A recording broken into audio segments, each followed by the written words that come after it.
एक डॉक्टर जो neuro surgeon होता है तो दोस्तों वो बिल्कुल भी भगवान को नहीं मानता है। उसके पास जब कोई मरीज आता है और वो मरीज भगवान की बातें करता है तो ये डॉक्टर उस मरीज में भी फटकार लगाता है। कहता है कि क्या होता है भगवान, क्या तुम भगवान के सहारे जीवित रह सकते हो? क्या भगवान तुम्हारा धरती पर आकर इलाज कर सकते हैं? तो कई मरीज इनकी बातों को सुनकर थोड़े से विचलित हो जाया करते थे, लेकिन फिर इनका स्टाफ उन लोगों से कहा करता कि इनका स्वभाव ही ऐसा है तो आप इनकी बातों पर ध्यान मत दीजिएगा, आप अपना इलाज कराइए, बहुत अच्छे डॉक्टर हैं। तो ये एक न्यूरोसर्जन थे, तो बहुत बड़े डॉक्टर थे, आप भी समझते हैं। तो दोस्तों यहाँ पर इनके साथ कुछ ऐसा घटित होता है कि ये कोमा में चले जाते हैं। इनको एक एलर्जी टाइप मानसिक रोग था जो दिमाग की नस सूजने लगती है और बहुत ही ज्यादा तकलीफ के बाद ये 8 दिन तक वेंटिलेटर और कोमा के अंदर रहते हैं।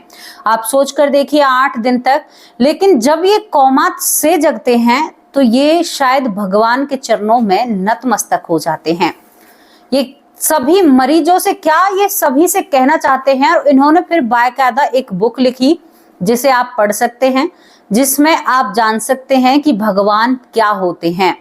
और ये बिल्कुल नास्तिक से, कहते हैं ना कि बिल्कुल भगवान को जो ना मानने वाला था वो अब बिना भगवान के एक कदम भी आगे नहीं रखना चाहता था।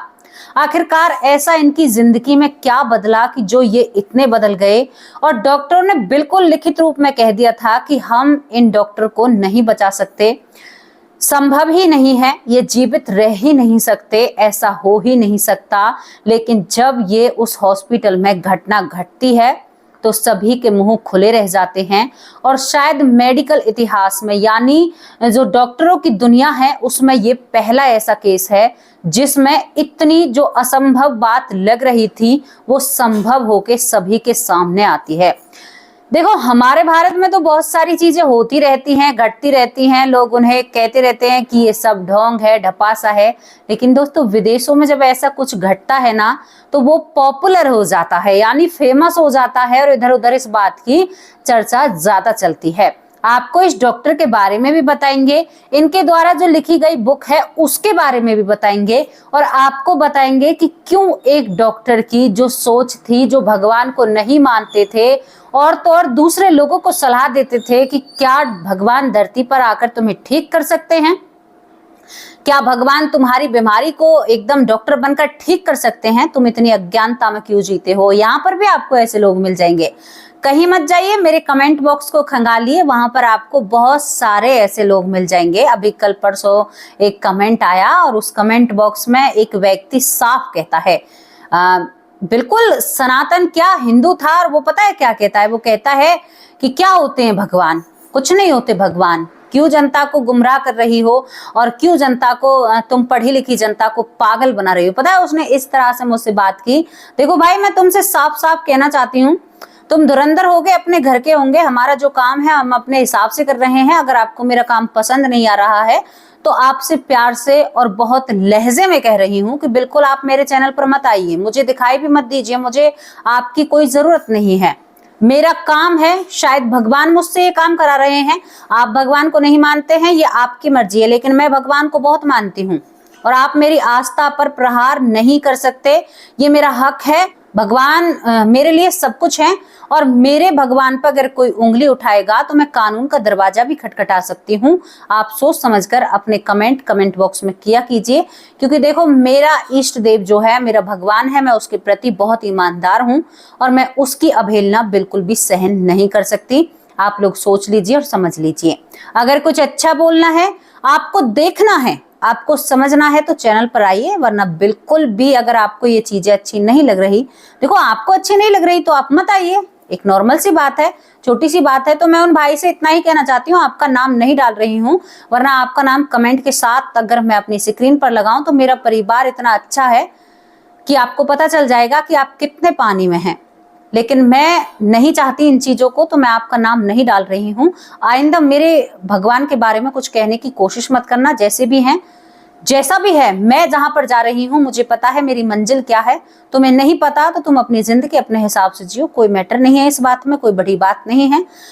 तो चलिए दोस्तों, आज उसी चीज को आप लोगों के सामने साफ और क्लियर कर देना चाहते हैं। अब कहानी के बारे में आप सोचोगे कि सच है झूठ है, तो आप इस किताब के बारे में जांच पड़ताल कर सकते हैं, इस बुक को पढ़ सकते हैं। पूरे सबूत आपको इस बुक में मिलेंगे। आपको ये बुक भी बहुत आसानी से ऑनलाइन मिल जाएगी और नेट पर भी मिल जाएगी, आप सर्च करके देख लेना। चलिए दोस्तों, आपको अमेरिका लेकर चलते हैं। अमेरिका में आपको 2008 से पहले लेकर चलते हैं, यानी 2002, 2001, यानी इस 2000 में ही लेकर चलते हैं। एक व्यक्ति होता है, व्यक्ति का नाम एबन होता है। एबन अलेक्जेंडर जिनका नाम होता है, ये बहुत बड़े न्यूरोसर्जन होते हैं। ये डॉक्टर थे और अपने काम में ये बहुत ज्यादा माहिर और सक्षम थे, मतलब अपने काम के प्रति बहुत ही ज्यादा होशियार थे, काम को बहुत अच्छे करते थे। एबन अलेक्जेंडर के बारे में कहा जाता था कि जो भी मरीज आज तक इनके हाथों में आया है, कोई भी केस इनसे बिगड़ा नहीं है। कभी भी इन्हें ऐसा नहीं किया है कि जैसे डॉक्टरों से गलतियां हो जाती हैं, कभी आज तक इनसे एक भी गलती नहीं होती है। बहुत अच्छा अपने काम के प्रति, बहुत ईमानदार और बहुत अच्छे। लेकिन इनका एक मैटर क्या था कि बिल्कुल भगवान को मानते ही नहीं थे। एक कहते हैं ना कि बिल्कुल ये कह दिया करते थे, सिरे से खारिज कर दिया करते थे, क्योंकि इनकी खुद की मानसिकता थी, हम तो इसमें कुछ नहीं कर सकते, आप भी नहीं कर सकते। तो ये यहाँ पर यही कहा करते थे, जैसे कोई मरीज आता था कि ईश्वर मुझे कब ठीक करेंगे डॉक्टर साहब, मैं कब ऐसे होऊंगा, ये होऊंगा, मतलब बहुत सारी बातें किया करते थे। तो ये साफ साफ कह दिया करते थे, क्यों मेरे सामने भगवान का नाम मत लिया करो, मुझे बिल्कुल भी भगवान का नाम पसंद नहीं है। मतलब इतना ज्यादा ये जलते थे भगवान से, जलन इनको हुआ करती थी। कौन का दिया बाती भैया, कौन की प्रार्थना, कौन की प्रे, कुछ भी नहीं करते थे, केवल अपना काम, काम से घर और घर से काम, ये इनकी जिंदगी थी। मौज मस्ती लाइफ में ये सब कुछ इनकी जिंदगी था। अब यहाँ पर एबन जो होते हैं, एबन अलेक्जेंडर, तो इनके बारे में मैं बताती हूँ। इनको एक एलर्जी थी और एलर्जी इस तरह की थी कि इनको मानसिक कोई रोग था, यानी दिमाग में नसों का सूजना। और आप सोच सकते हैं माइंड की बीमारी छोटी बीमारी नहीं होती है। अब इनको क्या होता है कि जो एलर्जी होती है उनसे इनकी दिमाग की नसें फूलती हैं। नस फूलने के बाद मतलब ये कोमा में चले जाते हैं। सन 2008 में ये कोमा में चले जाते हैं। एक ऐसा इंसान जो भगवान को तो मानता ही नहीं था, वो कोमा में चला जाता है। और कोमा में जाने के बाद अब ये उस मशीन पर चला जाता है जो इंसान को सांस दिलाती है, उसको वेंटिलेटर भी कहा जाता है। उस पर इस व्यक्ति को या इस डॉक्टर को डाल दिया जाता है। और दोस्तों, जो टीम इनको देख रही थी, क्योंकि बहुत बड़े डॉक्टर थे, तो टीम इनका बहुत अच्छे से काम कर रही थी। इलाज बड़े से बड़े डॉक्टर को बुलाया जा रहा था, क्योंकि पैसे की कोई कमी नहीं होती है। जो भी डॉक्टर आता है इनकी रिपोर्ट देखता है और इनके जो सिर के सीटी स्कैन जो भी था उनके सिर का, सब कुछ देखने के बाद कहते हैं कि इनको ऐसी बीमारी है, इस बीमारी पर आज तक कोई नहीं बच पाया है। मतलब साफ तौर पर सभी डॉक्टरों ने अपने हाथ खड़े कर दिए थे। परिवार इंतजार कर रहा था कि कब ये इस मशीन से उतरें और कब हम इनका अंतिम संस्कार करें या इनको अंतिम विदाई दें। यहाँ तक बात आ चुकी थी, मतलब यहाँ तक परिवार की सोच बन चुकी थी। हर एक दिन परिवार के लिए एक सजा की तरह चल रहा था। पत्नी भगवान से प्रे करती है और पूरा परिवार भगवान के सामने नतमस्तक हो जाता है। बेटा भले ही भगवान को नहीं मानता है, लेकिन परिवार तो मानता है। यहाँ पर डॉक्टरों ने साफ कह दिया था कि 1% भी चांस नहीं है, लेकिन जब तक इनकी धड़कन और सांस चल रही है, हम इन्हें ऐसे तो नहीं छोड़ सकते। ये यहाँ भी देखने को मिलता है, यहाँ भी होता है। हमारा कोई मरीज अगर बीमार हो जाए तो हमारी एक आखिरी उम्मीद तो रहती है ना, उम्मीद पर ही दुनिया कायम है। यही सब कुछ चल रहा था। एबन बिल्कुल ऐसे पड़े थे कि उनको मशीनों से सांस दिलाया जा रहा था। 8 दिन हो जाते हैं। 8 दिन बाद घर वाले कहते हैं कि डॉक्टर साहब, हम मतलब अपने इस बच्चे को देखकर बहुत परेशान हैं। पत्नी का रो रो कर बुरा हाल होता है। पूरे हॉस्पिटल में यही था कि डॉक्टर साहब कब जाएंगे और कब उनकी विदाई होगी, कब क्या होगा, क्योंकि सभी लोग इंतजार करने लगते हैं। एक कॉमन सी और एक नॉर्मल सी बात है दोस्तों। लेकिन 8वें दिन जो होता है ना, सभी को हिला कर रख देता है। 8वें दिन एबन जो होते हैं एकदम से अपनी आंखें खोलते हैं, जिनकी रिपोर्ट अब तक ये कह रही थी कि भाई ये व्यक्ति नहीं बच सकता। थोड़ी देर बाद जब उनकी आंखें खुलती हैं तो डॉक्टर हैरान और परेशान खड़े रह जाते हैं। डॉक्टर थोड़ा सा ट्रीटमेंट करते हैं, दोबारा से टेस्ट करते हैं। वहीं पर सब चीज की सेवा उपलब्धि थी। भाई अमीर व्यक्ति था दोस्तों, सब कुछ नॉर्मल आता है।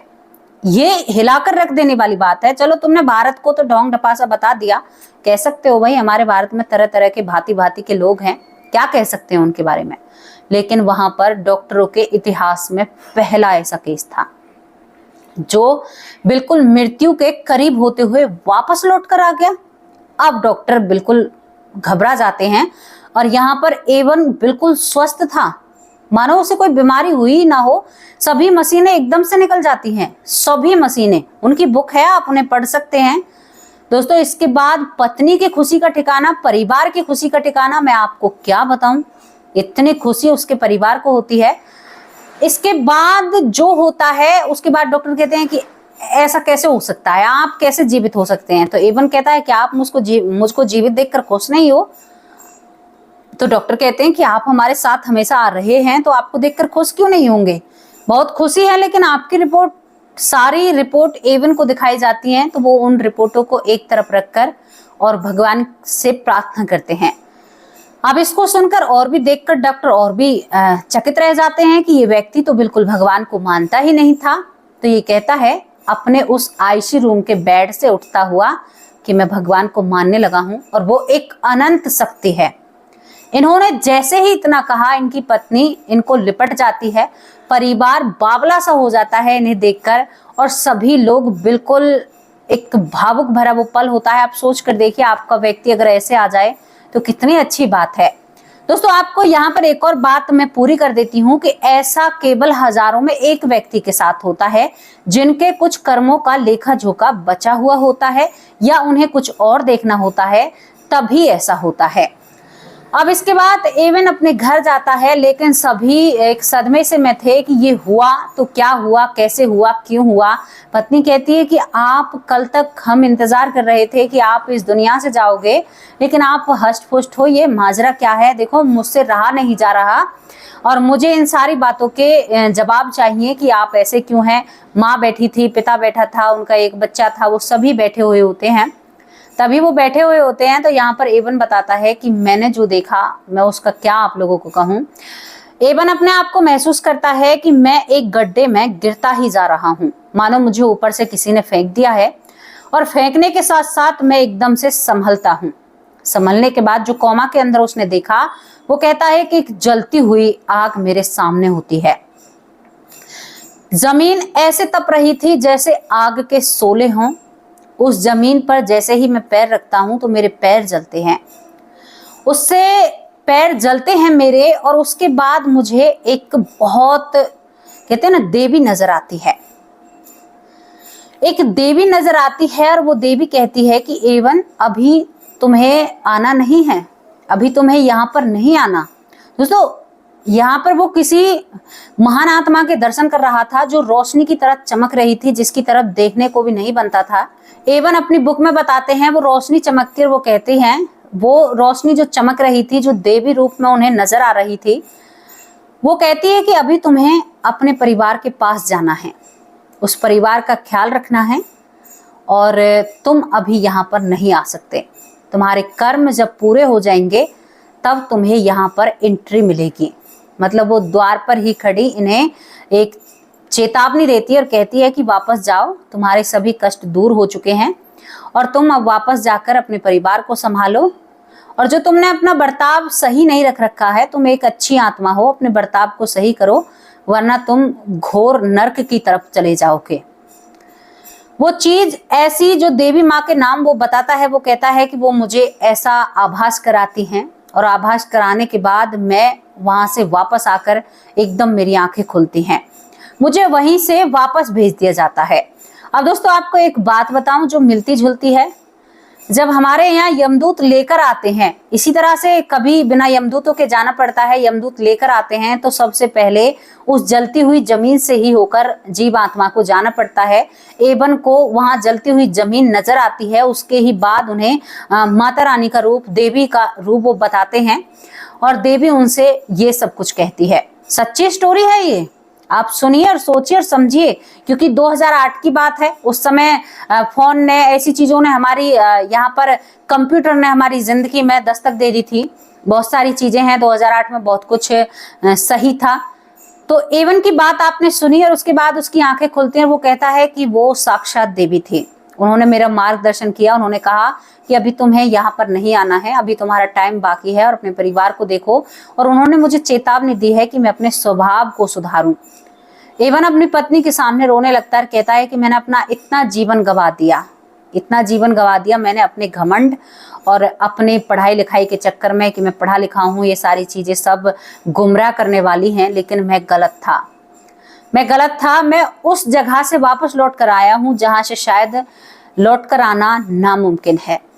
यही सब कुछ जब वो अपनी टीम के सामने रखता है तो उसकी टीम बिल्कुल इन बातों को मानती है और वो गॉड पर भरोसा करने लगती है, यानी भगवान पर। एवन के लिए यहाँ पर सभी धर्म वो एक समान मानते हैं और सभी का सम्मान करते हैं। लेकिन दोस्तों, धर्म तो सिर्फ एक ही है, सनातन धर्म। सभी की आस्था है, सभी का विश्वास है, सभी का अपनापन है, सभी अपने धर्मों में बहुत हंसी खुशी रहते हैं और हम तो चाहते हैं कि सब अच्छे से रहें, बहुत अच्छा है, सभी का अपना अपना वजूद है। लेकिन एवन जब भगवान की चर्चा करते हैं तो बहुत खुशी होती है इस बात को सुनकर कि उन्हें आभास तो हुआ। एक व्यक्ति जो भगवान को नहीं मानता था वो अब भगवान में विश्वास करने लगता है। उनकी किताब में यहाँ तक लिखा हुआ है कि भगवान किसी भी रूप में हो, वो हमारा अच्छा ही चाहते हैं और हमारे लिए वो हर रूप में आने के लिए तैयार हैं। यही हमारे ग्रंथों में लिखा हुआ है कि आप उन्हें याद तो कीजिए, वो मलिन से मलिन जगह पर आपके लिए आने के लिए तैयार हैं। वो इतने दयालु हैं, वो इतना प्रेम तुमसे करते हैं कि वो अपने बच्चों के लिए गंदी से गंदी जगह पर आने के लिए तैयार हैं। आप सोचकर देखिए, भगवान हमारे लिए हर रूप रख सकते हैं और हमारे ग्रंथों में लिखा हुआ है वो निराकार हैं, उनका कोई आकार भी नहीं है। लेकिन हमारे लिए वो आकार लेते हैं, रूप लेते हैं, हमारे बालक के रूप में, हमारे माता पिता के रूप में हमेशा हमें प्रेरणा देते हैं ना। आप जिन्हें रिश्ते बनाकर आगे चलते हो ना कि ये मेरी माँ है, ये मेरे पिता है, ये मेरा बेटा है, इनमें मोह है, आप जिस दिन ये सोचने लग जाओगे ना कि ये मेरे भगवान हैं, इनमें साक्षात मेरे श्री हरि हैं, मेरे भगवान इनके अंदर पनपते हैं, मेरे भगवान इनके अंदर रहते हैं, उस दिन देखना आपकी जिंदगी बहुत खूबसूरत हो जाएगी। जिस दिन आप रिश्तों में भगवान को देखना शुरू कर दोगे। और जब आप रिश्तों में भगवान को देखना शुरू कर दोगे ना तो इससे क्या फायदा होगा उसके बारे में भी बता देती हूँ।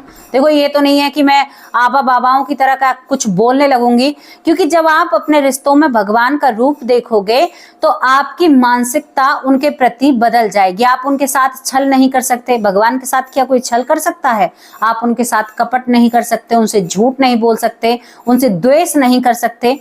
कितनी अच्छी बात है। देखो ना अपने बच्चों में भगवान को। हाँ, पत्नी और बच्चों में भगवान को देख सकते हैं, लेकिन भाई में, बहन में ये रिश्ते थोड़े दूरी के हो जाते हैं ना। देखना शुरू करो। कन कन में जिस दिन तुमने भगवान को देखना शुरू कर दिया ना, उस दिन तुम भगवान के एक बहुत प्यारे बच्चे बन जाओगे। समझ में आ रही हो तो बात समझ लेना। अच्छा, मुझसे एक भाई ने एक और बात कही थी जिसे मैं पढ़कर बहुत ही हंसी थी। उस कमेंट को पढ़कर उन्होंने कहा कि ये हमें तो ज्ञान दे रही है, खुद कितना भगवान पर अमल करती है। तो मैं बहुत हंसी, पहले तो मैं बहुत हंसी कि मैंने कहा कि सबकी सोच अपनी अपनी होती है। मैंने कहा कि भाई, मुझसे जितना हो रहा है शायद मैं जो बोल रही हूँ यही भगवान मेरे मुख से चाहते हूँ। मैं बोल रही हूँ यही भगवान चाहते हूँ कि शायद मेरा बिल्कुल भी कोई इरादा नहीं था कि मैं इस तरह से किसी चैनल पर आऊंगी और इस तरह से कोई वीडियो बनाऊंगी। बिल्कुल दूर दूर तक कोई सोच नहीं थी। ये अपने आप ही जो कुछ हुआ है ना ही मुझे किसी ने ये सलाह दी कि तुम इस तरह की चीजें सभी के सामने लाओ। पक्का आपके सामने बैठकर बोल रही हूँ। किसी ने मुझसे नहीं कहा कि तुम इस टॉपिक को उठाओ या इस पर बात करो। बस दिल में खुद आई ये सारी बातें, और जब आती गई और मैं करती चली गई। आज करती चली गई हूं तो 1 लाख लोग मेरा परिवार है। ये सब कुछ बदला है, अपने आप हुआ है, किसी ने भी सलाह नहीं दी। हाँ, चैनल मेरा किसी के जरिए मैंने जांच पड़ताल की, किसी ने मुझे बताया, किसी ने मेरा चैनल खुलवाया। लेकिन आप शुरुआत में मेरी वीडियो देखना, शुरुआत में सारी वीडियो अलग हैं। ये तो पथ अपने आप भगवान ने मेरे लिए चुना है, और जो उन्होंने चुना है वो मुझे स्वीकार है। उन्होंने शायद मेरे लिए यहीं पर कुछ अच्छा लिख रखा हो। एक कहते हैं ना कि एक मंत्री हमेशा ये कहता था, बुरा भी काम होता था, भगवान बहुत भला किया है तुमने, शायद इसमें कोई अच्छाई छुपी हो, तो शायद मेरा इसमें भी कुछ अच्छा हो। तो भाई मैं आपको जवाब देना चाहती हूँ कि मेरे तो जैसा होता है, हम तो अधम हैं, नीच हैं, हम कहाँ इतनी क्षमता हमारी, लेकिन भगवान को तो हम मानते हैं, भगवान हमारे आराध्य हैं और उन्हीं में जान बसती है। अब उनकी मर्जी, वो हमें अपनाए ना अपनाए, क्योंकि परमपिता की मर्जी है ना, वो किस तरह से हमें अपनाना चाहते हैं। तो मैं इतना ही कहना चाहती हूँ कि जितना मुझसे हो बन पड़ता है उतना मैं आप लोगों के लिए करती हूँ, शायद आप लोगों को कुछ समझ में आए। कई लोगों ने मुझसे साझा किया कि दीदी जब से आपकी वीडियो देखनी शुरू की है तब से हमने मांसाहार को हाथ नहीं लगाया। पता है मैं कितनी शुक्रगुजार हूँ। अगर वो झूठ बोल रहे हों तो उनकी मर्जी है, लेकिन अगर उन्होंने सच बोला है ना और सच में ही उन लोगों ने मांसाहार को छोड़ा है, तो मेरा पता है कितना अच्छा मेरे हाथों से हुआ है, ये आप लोग नहीं समझोगे। तो बिल्कुल भी मांसाहार को हाथ नहीं लगाना चाहिए। बहुत आप मांसाहार को खाने की बात कर रहे हो, जिस रसोई में मांसाहार बनता है उन पात्रों में खाने योग्य से आपकी बुद्धि भ्रष्ट हो सकती है। पता है आपको? खाना नहीं, जिन पात्रों में, जिन बर्तनों में मांसाहार बनता है उन बर्तनों में अगर आप खीर भी बनाकर खाते हो ना, तो भी आपकी बुद्धि भ्रष्ट हो जाती है। बहुत लोग मैंने देखे हैं कहते हैं कि अरे हम नहीं, हमारे ये खाते हैं और हम तो शुद्ध शाकाहारी हैं और हमें इनसे कोई परेशानी नहीं है। लेकिन आपके घर में तो बन रहा है ना, आपके घर में पक रहा है, उसको कैसे बदल सकते हो? तो दोस्तों आपकी जो भी राय है, अपनी राय इस वीडियो के बारे में कमेंट बॉक्स में जरूर रखना। और आपको अगर ये बुक देखनी है तो इस बुक का नाम है, यहाँ पर बुक का नाम भी आपको बता दूं, बुक का नाम बताना भूल गई, the proof of haven. The proof of haven इस बुक का नाम है। इस बुक को आप सर्च कर सकते हो, पढ़ सकते हो, द प्रूफ ऑफ हेवन। अभी आपको 2-3 बार बोलकर बताया है। ये बुक यहाँ पर एबन ने लिखी है, डॉक्टर एबन जो न्यूरोसर्जन थे, उन्होंने इस बुक को अपने हाथों से लिखा है और जो जो इनके साथ बीता है इस बुक में उन्होंने लिखा है। आपको ये जानकारी कैसी लगी इसके बारे में अपनी राय कमेंट बॉक्स में जरूर रखना। और भगवान होते हैं, कोई कितना भी ढंग का बजाए कि भगवान नहीं है, भैया हम तो कहेंगे भगवान है और हम तो मानते हैं और हमने तो महसूस किया है और देखा भी है हमने। तो राधे राधे, जय श्री कृष्ण। अब आप लोगों से विदा लेती हूँ। शाम को हाजिर होंगे आप सभी लोगों के नाम के साथ। तब तक के लिए नमस्कार, जय हिंद, जय भारत।